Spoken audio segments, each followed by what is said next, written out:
Et moi, je vais vous parler du cas le plus choquant, enfin, l'un des plus choquants de ceux que je connais. Ils le sont tous, tous répugnants. Vraiment, vous me donnez envie de vomir votre nom, votre tête.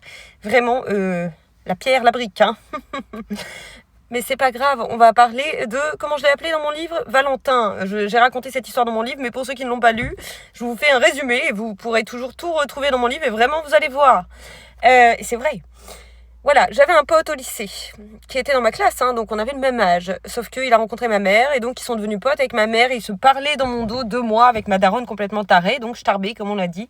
Voilà, ils s'envoyaient des SMS, etc. pour décrire où j'étais dans le lycée, ce que je faisais, à quel moment, quand, avec qui, etc. Bon, là le problème c'était donc techniquement ma daronne.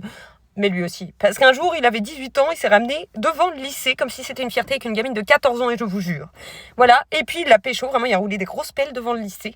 La gamine de 14 ans, il en avait 18. Bien sûr que là, en l'occurrence, c'est un pédophile, le doute n'est pas permis. Genre, c'est pas grave. On a tous oublié, on était un peu jeunes dans nos têtes. Moi, j'étais très trauma. J'étais occupée à me battre pour ma vie à chaque instant, je le suis toujours. Mais j'étais jeune pour affronter tout ça. Le temps a passé, voilà. Notre amitié s'est coupée pendant un moment, puis on s'est retrouvés. Oui, alors qu'il me plantait toujours dans le dos, toujours à parler avec ma mère, en plus. Bref, ok, le temps a passé. Et puis quand on s'est retrouvés, etc., à un moment, je me suis retrouvée dans sa maison. C'était en 2023. Il avait fait construire sa maison avec sa copine qui est donc une violeuse. Mais ça, c'est une histoire que j'ai pas racontée dans mon livre parce qu'elle ne m'appartient pas. Voilà, c'est pas un viol que moi j'ai subi ou voilà, auquel c'est éloigné de moi, donc je l'ai pas partagé. C'est pas mon histoire. Mais voilà, donc lui, sa copine violeuse, et lui là, il m'emmène dans sa maison, sa nouvelle maison, toute construite. On est au milieu de la campagne, il fait nuit, y a personne. T'es là en mode bon, mais pas inquiète, j'étais habituée des tarés. Moi, je suis entourée. Dans ma famille, il n'y a que ça. Dans la société, il n'y a que ça. Dans mes boulots, j'ai eu les gens les plus toxiques de l'univers. Enfin, j'en étais pas à ça près.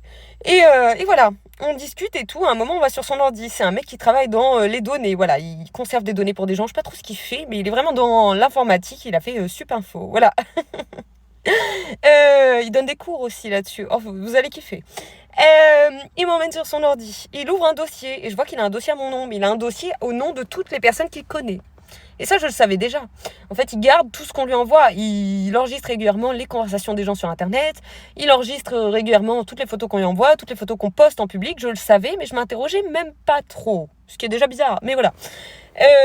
Traumatisé, quoi. On s'habitue à des choses inhabituables. Maintenant, il ouvre mon dossier à mon nom et je vois une photo qu'il n'aurait pas dû avoir. C'est une photo que personne n'avait, que moi j'avais sur un vieux disque dur, mais qui, je me rappelais même pas l'avoir, mais je savais que c'était la mienne parce que c'était une fête d'anniversaire où il était pas là. On se connaît.